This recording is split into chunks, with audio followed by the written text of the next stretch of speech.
মূলত অন্তর্বর্তীকালীন সরকারকে চাপে ফেলে নির্বাচনকে বাধাগ্রস্ত করা এবং রাষ্ট্রের সংস্কার কার্যক্রমকে ক্ষতিগ্রস্ত করাই এই সকল দাবিগুলোর মূল উদ্দেশ্য। বিগত সালগুলোতে 1978 সাল এবং 1994 সালেও ডিপ্লোমা ইঞ্জিনিয়ারদের উপসহকারী প্রকৌশলী মর্যাদা এবং দশম গ্রেড প্রজ্ঞাপনের মাধ্যমে জারি করা হয়েছে। এটি বহুকাল আগেই মীমাংসিত বিষয় নিয়ে প্রকৌশল অধিকার আন্দোলন অযৌক্তিক দাবি তুলে দেশের স্থিতিশীল অবস্থা নষ্ট করার চেষ্টা করে যাচ্ছে।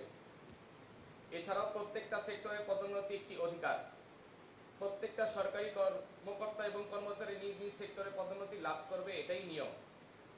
ডিপ্লোমা ইঞ্জিনিয়াররা দশম গ্রেড থেকে নবম গ্রেডে 33% বা পার্সেন্ট পদোন্নতি লাভ করে থাকে। 90-এর দশকে সহকারী প্রকৌশলী পদকে দুই ভাগে বিভক্ত করা হয়, যার কারণে ডিপ্লোমা ইঞ্জিনিয়ারদের পদোন্নতির পরিমাণ কাগজে কলমে 33% থাকলেও মাঠ পর্যায়ে তা 15 থেকে 17%।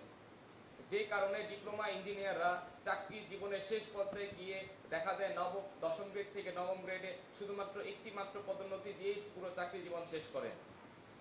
প্রকৌশল অধিকার আন্দোলন নিয়মিত আরো বিভিন্ন ধরনের মিথ্যাচার করে যাচ্ছে এবং মিথ্যা প্রপাগান্ডা ছড়াচ্ছে। ডিপ্লোমা ইঞ্জিনিয়াররা 4 বছরে ডিপ্লোমা ইঞ্জিনিয়ারিং কোর্স সম্পন্ন করে তারা সর্বদাই নিজেদেরকে ডিপ্লোমা ইঞ্জিনিয়ার পরিচয় দেয়। ডিপ্লোমা ইঞ্জিনিয়ার পরিচয় দেওয়া তাদের গ্যাজেট স্বীকৃত অধিকার। সেই ক্ষেত্রে ডিপ্লোমা ইঞ্জিনিয়ারদেরকে ইঞ্জিনিয়ার পরিচয় দিতে বাধা প্রদান করা এবং পদোন্নতিতে বাধা প্রদান করা গ্যাজেট বহির্ভূত এবং রাষ্ট্রের আইনের পরিপন্থী।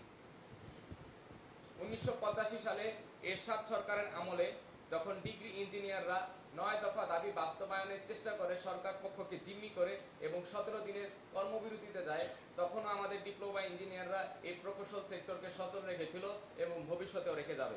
ডিপ্লোমা ইঞ্জিনিয়াররা যুগে যুগে প্রকৌশল সেক্টরে 85% অবদান রেখে যাচ্ছে এবং ভবিষ্যতেও রেখে যাবে।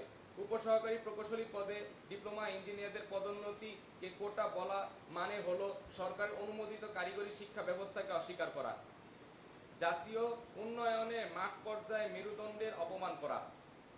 এটা কোনো অনুগ্রহ নয়, কোনো কোটা নয়, বরং ন্যায্য অধিকার।